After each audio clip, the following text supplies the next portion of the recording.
tahun depan dah tak nak puasa seorang-seorang, nak raya bersama pasangan pula kan. Okey, jadi inilah yang berlaku kepada Wardah.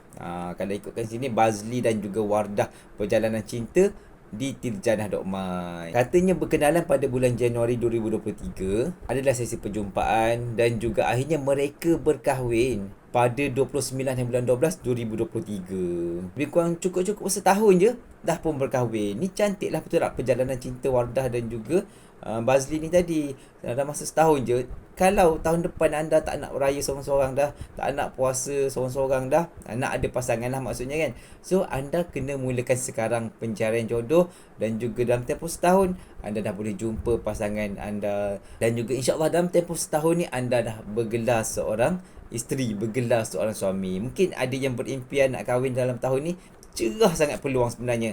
Kalau anda buntu tak tahu nak cari calon kat mana, jomlah pergi je dekat dalam Tirjanah Dok Mai ni, insya-Allah ramai individu bujang seluruh Malaysia yang anda boleh tapis, anda boleh carilah mengikut apa yang anda impikan.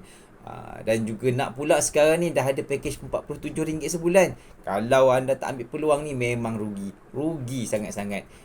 So daftar hari ni, insya-Allah mana dah tahu calon tu pun memang ready nak jumpa keluarga anda, jumpa raya ni terus. Dah boleh sembang soal-soal jodoh ni dah nanti kan.